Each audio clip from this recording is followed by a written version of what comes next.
Order. I believe the honourable member for Durham has a point of order. Thank you, Mr. Speaker.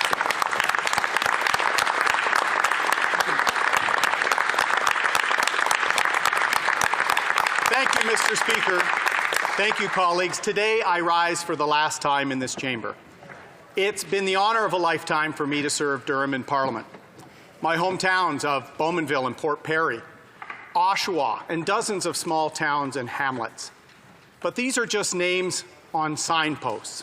The real honour has been working with and learning from Durham's people, the volunteers, the young people, the civic leaders, the business leaders, Indigenous leaders, first responders.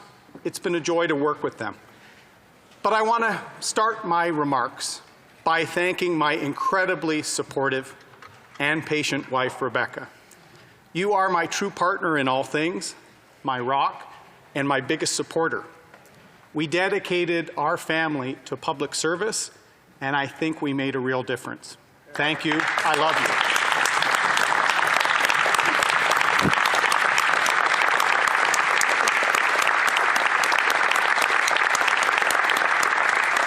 I'm also incredibly proud of our two children, and I will retain special memories of my time with them. Running in Stanley Park with Molly, fishing for crabs on Vancouver Island with Jack. Thank you for serving Canada, and I love you too. They are here today with my parents and one of my siblings, and I want to thank all of my family for your love and support. And Mr. Speaker, I want to thank my political family, my friends and family here in the Conservative caucus, my best friends from the military, from law, from the corporate world. You were with me throughout this journey. How many first-time candidates can say they had Wayne Gretzky show up at their first fundraiser? How many candidates have little platoons of veterans knocking on doors with them every election? My success is due to you. You know who you are. Thank you very much. And a special thanks to my incredibly dedicated staff. The number of people who've worked with me over the years in Durham. Your compassion has helped hundreds of families in our community. And to the incredibly bright women and men who came to work with me in Ottawa, in my office as Minister of Veterans Affairs and Leader of the Official Opposition. Often you left good jobs in the private sector or elsewhere to take a chance and face immense challenge. You did this because you believed in me and you believed in this country. Thank you, and I will never forget your efforts. I'm also incredibly proud of the accomplishments we made together, both in government and in opposition. The last full sitting day of 2012 is when I first entered this chamber. Actually, it wasn't this chamber, it's the real one up the way, Mr. Speaker. But I had the pleasure, the honour of being escorted in as a by-election winner by Prime Minister Stephen Harper and by the late Jim Flaherty. Jim Flaherty was a political mentor to me, a colleague of my father's from Queen's Park, and to have my family in the audience that day taking my seat for the first time is a memory I will never forget.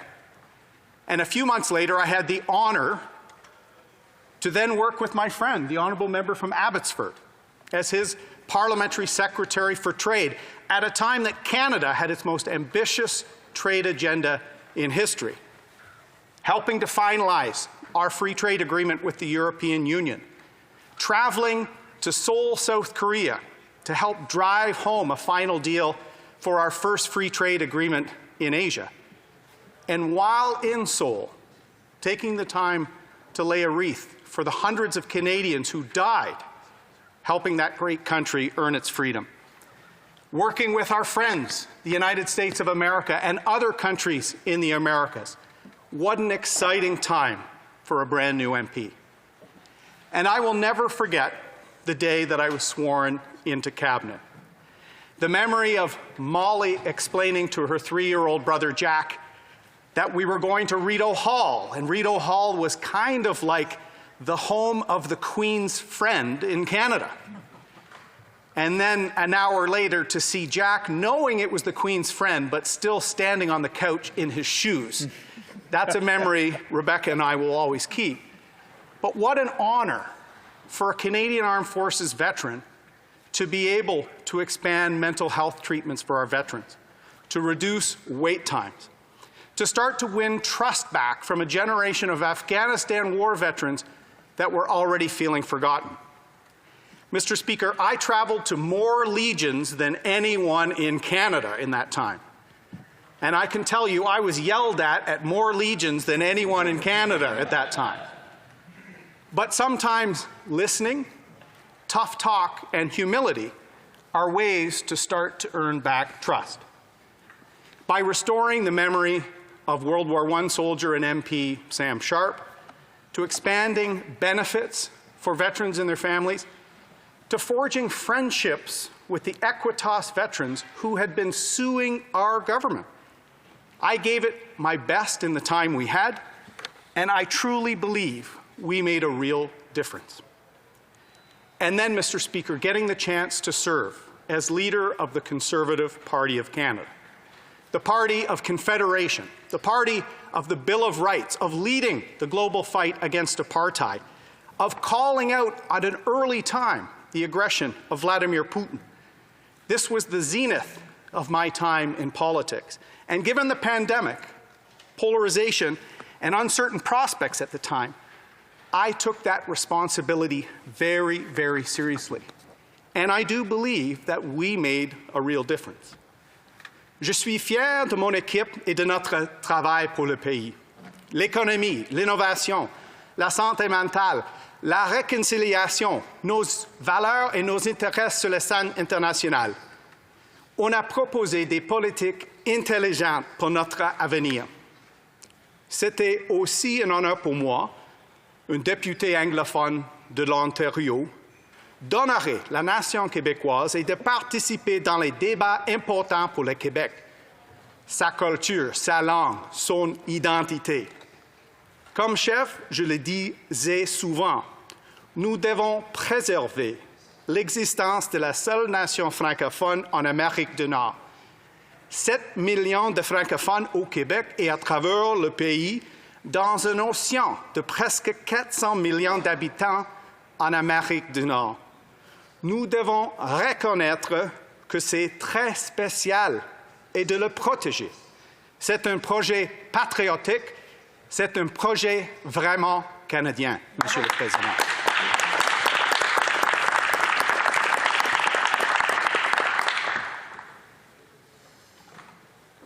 And now I end my time in this chamber as it began, Mr. Speaker, as the Member of Parliament for Durham, as a husband, as a father, as someone who believes deeply in Canada.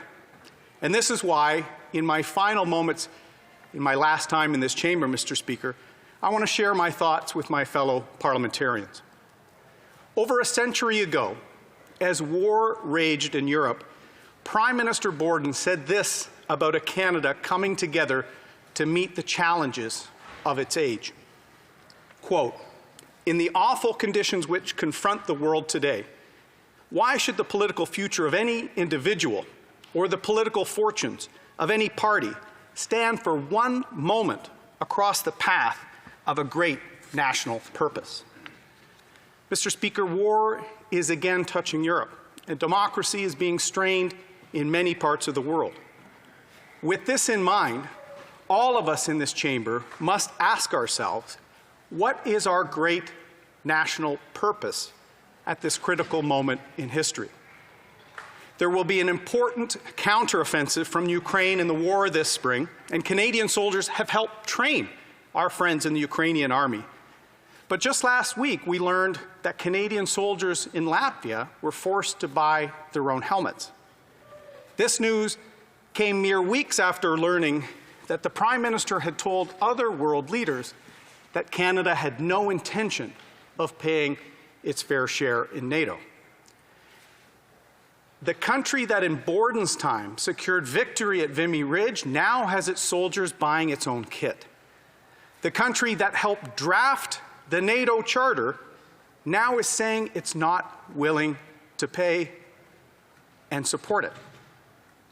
This chamber should always ensure that the men and women have the equipment they need to do the job we ask them to do, and that our country never wavers from its commitment to peace, security, and living up to our word. That should be our national purpose, Mr. Speaker.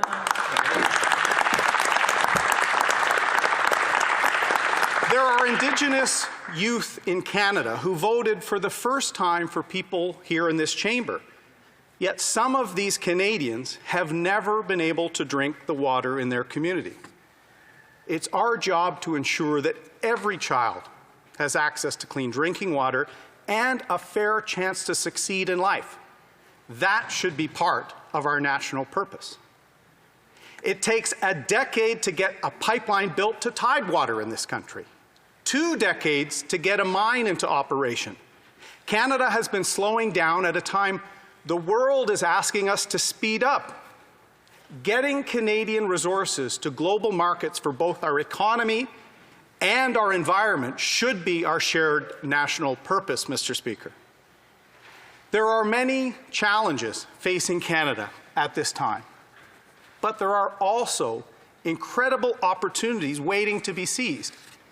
But that is not happening today. Instead of leading, instead of debating our national purpose in this chamber, too many of us are often chasing algorithms down a sinkhole of diversion and division.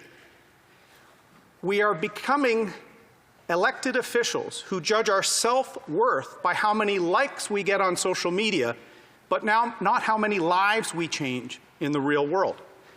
Performance politics is fueling polarization. Virtue signaling is replacing discussion.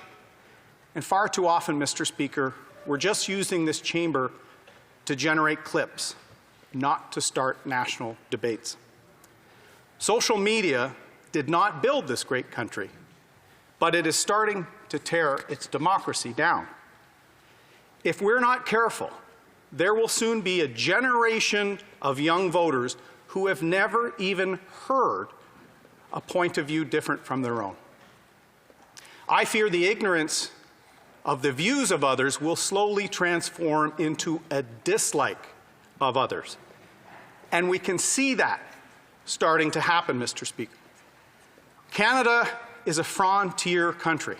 We were built on the strength of the fur trade, a country where going hunting with your grandfather or an elder is as quintessentially Canadian as the backyard hockey rink. But today, hunters are often demonized as a threat to society by politicians who know that this is not true. Whole rural swaths of our country are being held up as the problem only to secure a few political points in the suburbs. Mr. Speaker, we are a country that sent our citizens far from our shores several times to fight for liberty alongside other countries in multilateral efforts.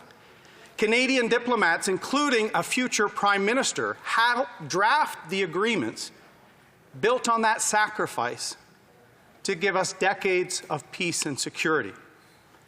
NATO, the United Nations, the Commonwealth. But today, too often, we're allowing conspiracy theories about the UN or the World Economic Forum go unchallenged, or we attribute sinister motives to these organizations or people in a way that is simply not true or not fair. And if we do this more, we're allowing others to define the debate for us. We risk allowing others to set the course for this country because too many members on all sides of this chamber, from time to time, I've been guilty of it myself, Mr. Speaker, we're becoming followers of our followers when we should be leaders. One member from the other side of the House told me, Mr. Speaker, that they no longer speak to their brother because of the divisive nature of the vaccine debates in the last election. Canadian families are in some cases finding it difficult to talk to each other about important issues. If we ever want to change this and begin to have respectful and serious discussions again, Mr. Speaker, That change needs to start right here in Canada's House of Commons. Why should the political future of any single member of this chamber or the electoral success of any one party stand in the way of our unity, of the prosperity we want to give to our children? Preserving these things and rising to meet the unique challenges facing Canada and the world today needs to be our national purpose. As members of Parliament, we must always put the country first. We must lead and not just follow. We must strive to inspire and be careful not to incite. And we must debate with insightful reason, not just tweet out of frustration. Because if we don't, Mr. Speaker, decades in the future, Canadians will point to this Parliament as the time when our national decline began. But colleagues, I don't think that will happen. I'm an optimist, and I hope you all reflect on some of these things over the summer, because I believe that Canada's best days are actually ahead of us, Mr. Speaker. I believe in this great country and its people. And friends, I believe in each of you. It's been an honor to serve with you. Merci beaucoup. Thank you very much. Excellent. Bravo.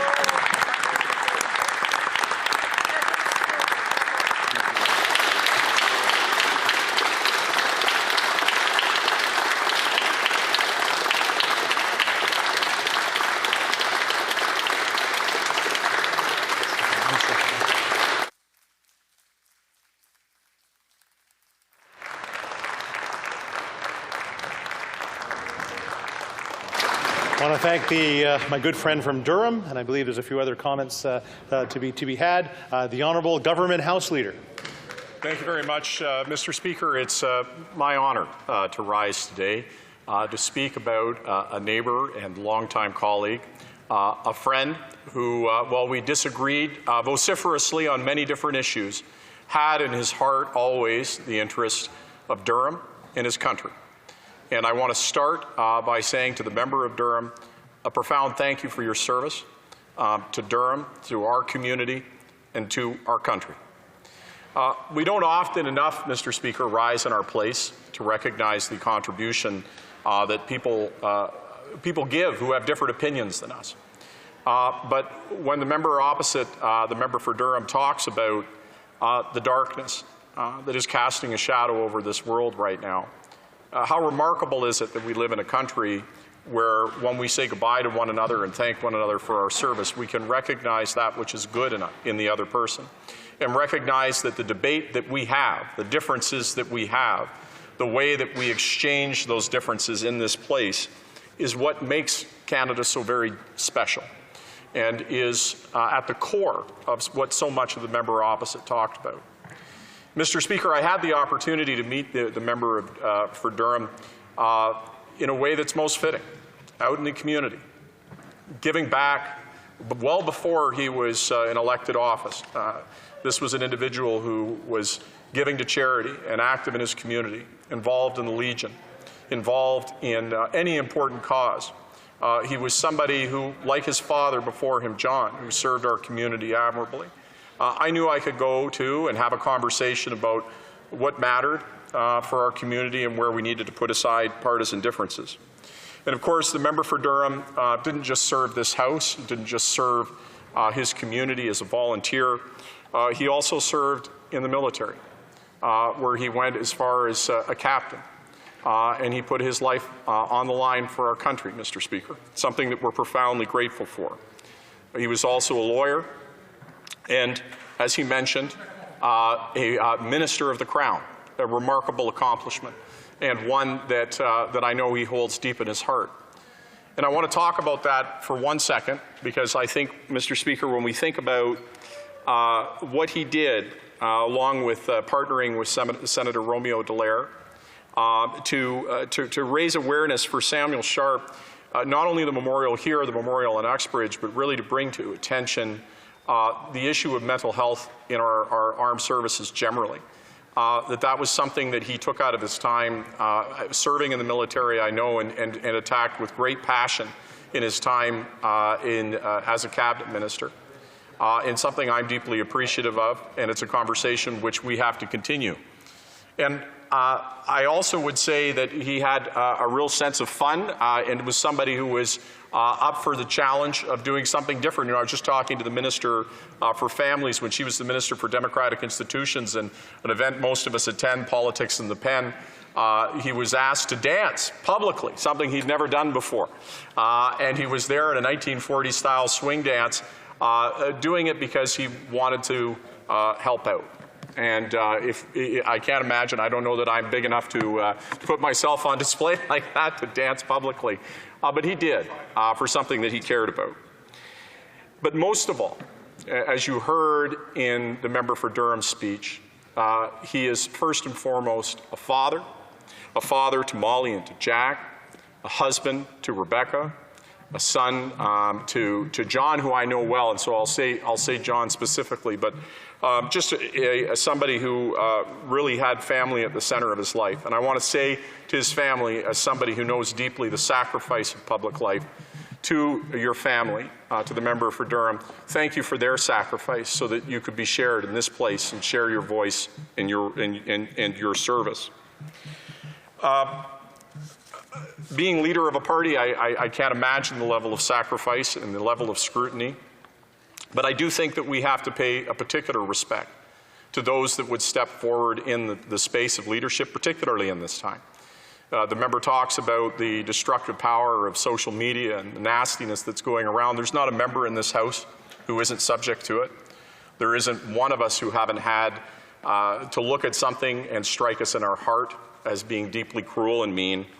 And to have his family subjected to that as well, Mr. Speaker, is something incredibly difficult. But he stood and fought for what he believed in.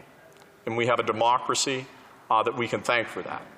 And perhaps that's something that we can be called to in this moment when we talk about the former Prime Minister Borden's call to a greater purpose. That greater purpose is our democracy. It is the respect that we show for one another. That as we have debates and differences, we recognize that those differences are so small compared to the love we have for this country, the love we have for serving our community. Because in our words and in our differences of policy, the member for Durham and I had very vigorous debates and disagreements. But in one another's eyes, we see a love for our community, a love for our country, and a desire to serve. Through you, Mr. Speaker, to the member of Durham, thank you for your service to this place and to our country. I wish you every success in the days ahead.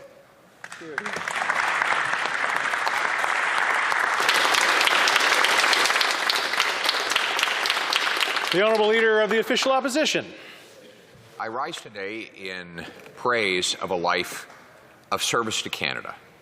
The member for Durham is a Canadian first and a Canadian servant above all. He started his adult life at military college, went through law school, had a successful career in law, but then instead of turning that success into simply to personal riches for himself, turned it into generosity towards others. He became known for his commitment to philanthropy and volunteer work, sitting on the board of True Patriot Love, where he raised countless dollars to help wounded veterans. This was something already close to his heart because, of course, he himself had served in the armed forces. And it was in the forces that he learned about loyalty, discipline, planning, strategy, all qualities that he would put to successful use in his service towards others. He would go on to follow in his father's footsteps, his father John, having been a very respected member of provincial parliament, acting as a great mentor to his son. And the member for Durham would present himself in a by-election, and I think we can all agree he was someone who was elected locally, not on a party brand, but on his personal notoriety around the community. Places, streets, community halls, coffee shops where he had frequented since childhood, came out in droves to elect him to be their servant in this place. And after being elected, he would make great sacrifices, for which I not only thank him, but also want to thank his wife, Rebecca, and his daughter, Molly, and son, Jack, who had to spend weekends and often evenings without him as he was traveling on the road. He was very quickly elevated to Minister of the Crown. In fact, he was in cabinet with lightning speed as then Prime Minister Harper recognized his ability, his knowledge, and his prior experience, making him Minister of Veterans Affairs. Now, this was a difficult time in that portfolio because, of course, Canada was grappling with a new generation of veterans. We had, prior to that, all known of the great veterans of the Second World War, of the Korean War, and of peacekeeping and other missions throughout the latter half of the 20th century. But for the first time in a very long time, we were dealing with the new challenges of young men and women who had served on the battlefield in an extremely dangerous and violent place, southern Afghanistan, and who were coming home with new problems with which we were not yet equipped to deal. His role was to transform and modernize programs so that they could serve those veterans who had suffered so greatly and whose needs were so grand. And I remember the time when he was minister and he would be on the road up until late at night, sitting in a Legion Hall, hearing the concerns and sometimes even the complaints of military veterans who were feeling strangled by a bureaucratic program, or that they weren't getting a prompt response to their concern, and to deal with others who were there to say thank you for the excellent service that he had managed to turn around in his, at that time, very short time as Veterans Affairs Minister. I remember the stories of him being up late at night on those famous Facebook chat groups, which he described as the virtual Legion Hall, where he would sit there in front of his computer until 1 or 2 in the morning, and veterans who were up late as well could ping questions and comments, complaints, suggestions off him, and he would respond personally, not through staff, personally, and in real time, sitting, I imagine, in his family living room in darkness, but for that screen glowing on his face. In these moments, we saw a true public servant. He would go on to run 2 very impressive leadership campaigns, one of them successful, where he became leader of His Majesty, Her Majesty's Loyal Opposition and the Conservative Party of Canada, and ran a spirited election campaign in very difficult circumstances, constrained by a pandemic that prevented the normal human interaction that typifies election campaigns. But he came through it and has been, he remains a statesman in our party. He has served loyally the people in his community, the people of Canada. And we know that wherever he goes, whatever chapter he decides to write in his life, one thing is for sure, that it will be consistent with the life of service that has personified everything he has done to date. And I look forward to watching that service and learning from his wisdom and experience. And so on behalf of His Majesty's Loyal Opposition, on behalf of all Conservatives, and I think I could say on behalf of all Canadians, we thank you for your incredible service, and if you'll allow me to break the standing orders, just to say thank you to Erin O'Toole and the entire O'Toole family. Your nation is deeply grateful, and we will always be in your debt. Thank you.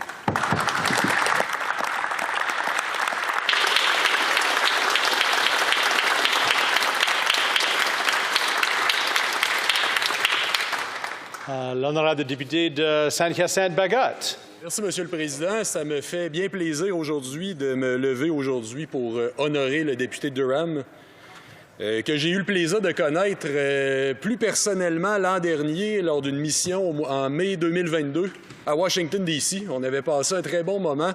On avait échangé certains verres de vin et certaines bières lors d'une réception à l'ambassade là-bas. Puis aussi ensuite dans une institution de Washington qui s'appelle le Old Ebet Grill, un restaurant délicieux. Et j'invite l'ensemble de la députation qui passera par Washington à s'y arrêter.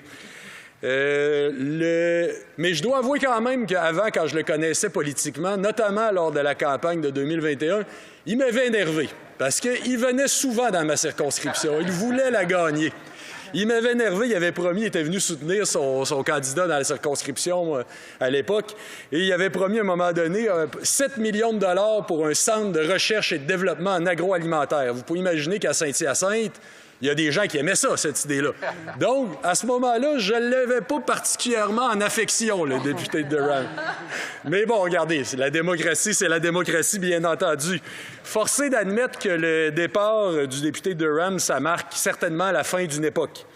C'est la fin d'une décennie à titre de député au service de ses concitoyens, d'abord et avant tout, puis aussi comme ministre des Anciens combattants qu'il avait exercé sous le dernier gouvernement Harper. C'est probablement pas la fin de son service public, ni de son service pour les gens en général. Je l'ai croisé dehors il y a peu. Il m'a dit dans quel secteur il allait travailler, puis je vais avoir à travailler avec lui fort probablement. Puis comme il habite à Ottawa, on va pouvoir regagner notre bonne vieille habitude qui est de discuter autour d'une bière et de pouvoir refaire, non, peut-être pas le monde, mais faire avancer les dossiers.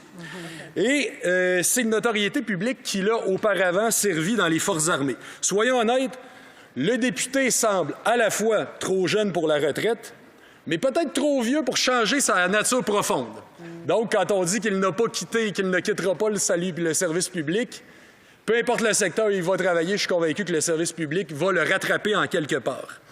Surtout, son départ marque la fin d'une certaine époque pour le Parti conservateur. Il a été élu chef en 2020 en vue du scrutin qui va arriver finalement le 20 septembre 2021. J'écoutais son allocution, puis je me souvenais d'un autre discours, celui qu'il avait prononcé, le premier qu'il avait prononcé, en fait, dans cette Chambre, en tant que chef de l'opposition en septembre 2020. Comme on dit chez nous, c'était long, mais c'était bon. Bon. Je me souviens que si sa vision, bien sûr, de l'avenir du Canada était évidemment irréconciliable à notre vision de l'avenir du Québec, si nous étions en désaccord avec certaines de ses politiques publiques, je reconnaissais les citoyens à qui il s'adressait. Il parlait à des gens. On se rappelle dans cette campagne, le fameux contrat avec le Québec. Si on s'en souvient, il me fait signe pouce. Qui l'a proposé? Finalement, il n'y a peut-être pas eu de signataire, mais c'était quand même pas faute d'avoir bien compris les différences qui caractérisent les Québécois, ni d'avoir souligné des points communs qui auraient pu s'avérer porteurs. Puis il en a reparlé dans son allocution à l'instant. Si son choix de thème n'était pas forcément ceux que le Bloc aurait priorisés, il faut admettre que sur certains, comme la nécessité de se tenir debout face au régime chinois, il y avait une longueur d'avance sur beaucoup de gens dans cette Chambre. Bravo au député de Durham pour ça.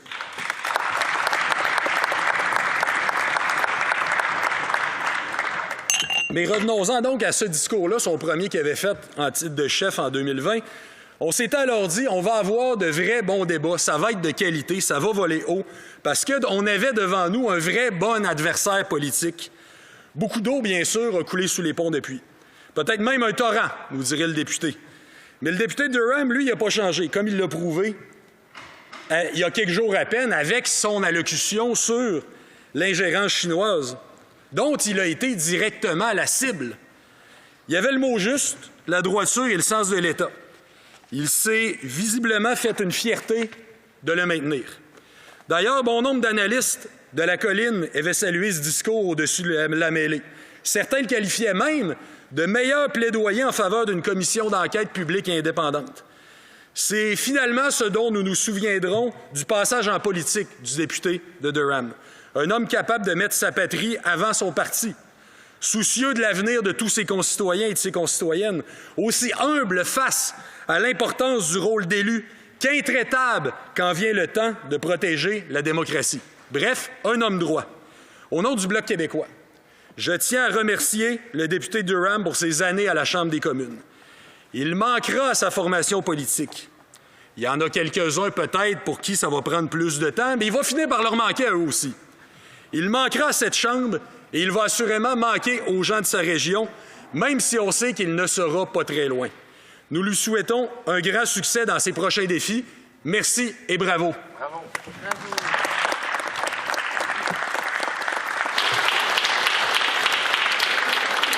Before going to the next speaker, I just want to make sure it's my duty pursuant to Standing Order 38 to inform the House that the question to be raised tonight at the time of adjournment is as follows. The Honourable Member for Calgary Centre on taxation.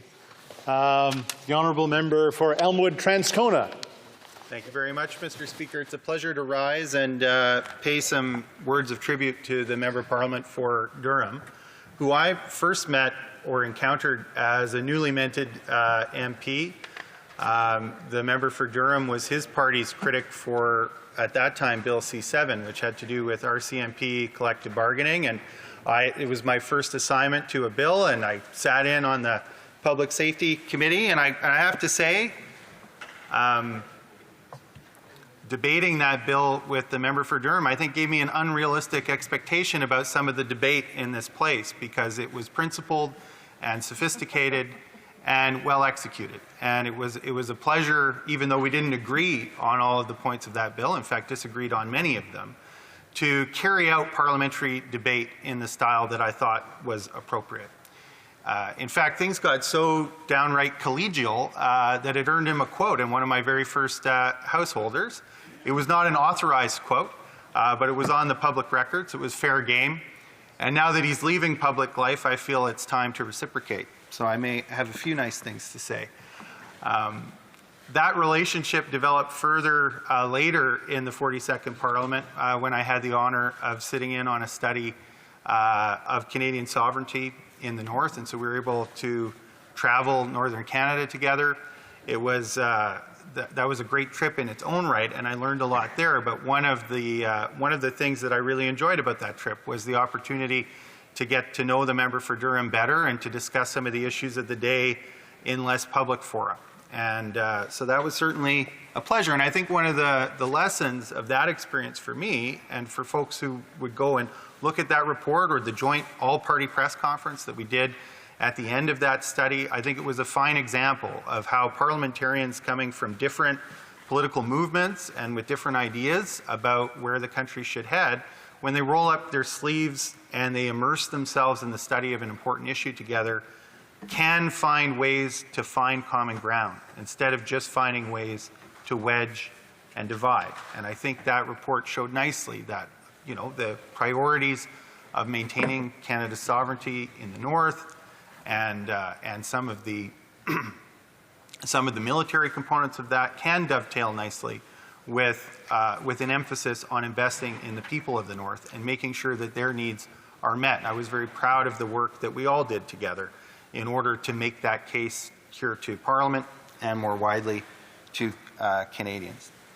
So as I say, I think one of the great contributions, and this was demonstrated later when the member for Durham became leader of the Conservative Party, was an ability to state differences of opinion in a principled way and in a way that promoted the kind of debate that I think Canadians want to see from their politicians. They don't need to see us agree on everything all the time or to cover over important differences, but to explore them in ways that are far more constructive than we sometimes explore those differences in this place. He talked earlier about the tendency towards division that we're witnessing in politics right now and the dangers of performance politics. I think we can say with hindsight that the member for Durham exhibited a refreshing lack of demagoguery in the way that he presented the Conservative position.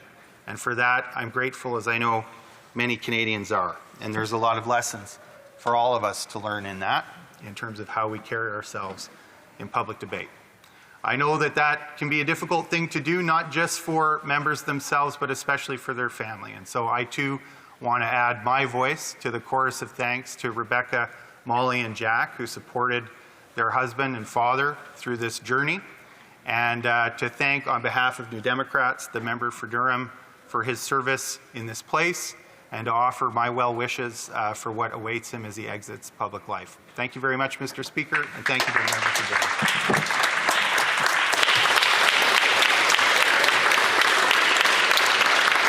The honourable member for Saanich Gulf Islands. Thank you, Mr. Speaker. And it's an honour to rise in this place to add the voice of the Greens caucus in saying farewell to the honourable member for Durham.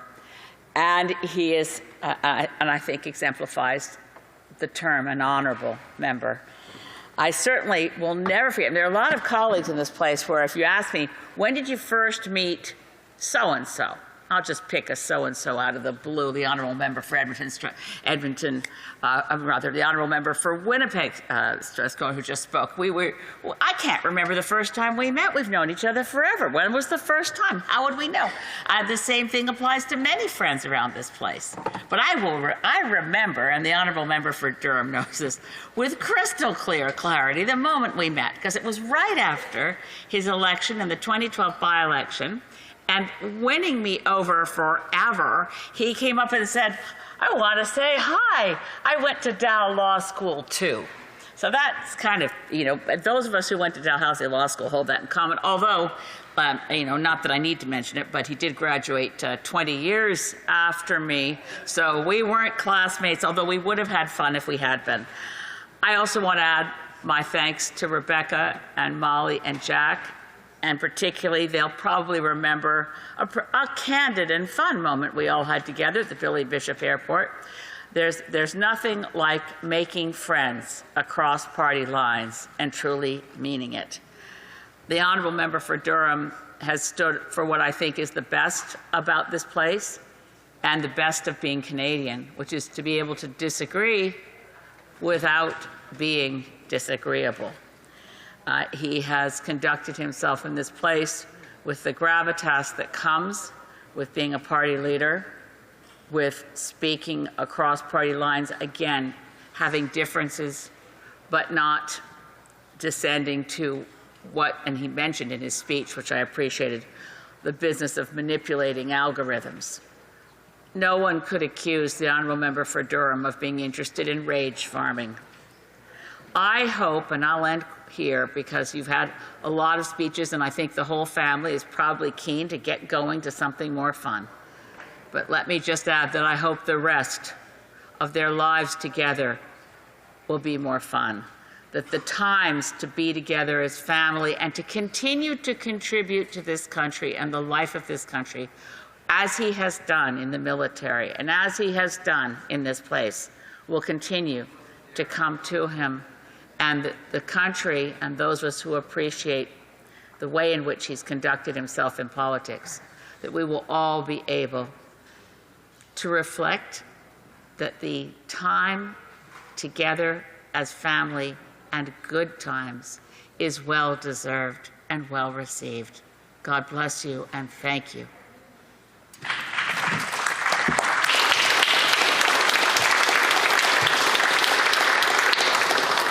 Before we close this one up, I'll use a little bit of Speaker's prerogative as well. Knowing Erin and of course Rebecca for probably close to 20-some years now, I've been honored to be able to work with you, work alongside you. Thank you for your service on behalf of this House of Commons. Don't go too far. Canada still needs you. And we do hope that you come visit us on occasions and keep us up to date on what's going on because, of course, your friendship is always very important to many of us, to Molly and Jack and to Rebecca as well. So thank you very much. There you go. Thank you so much.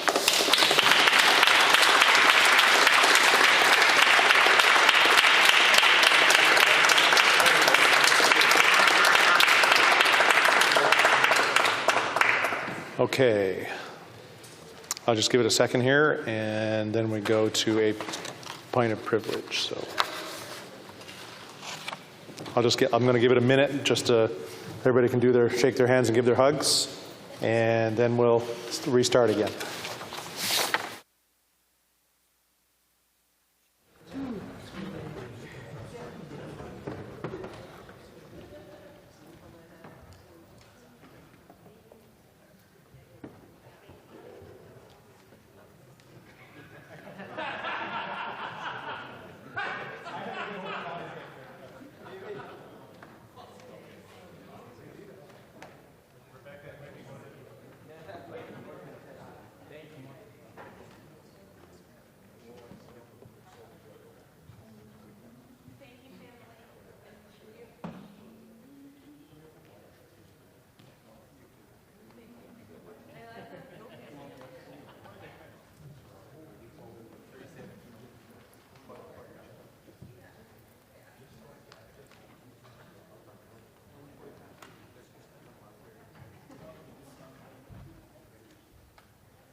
committee meetings coming up. Then we have a start.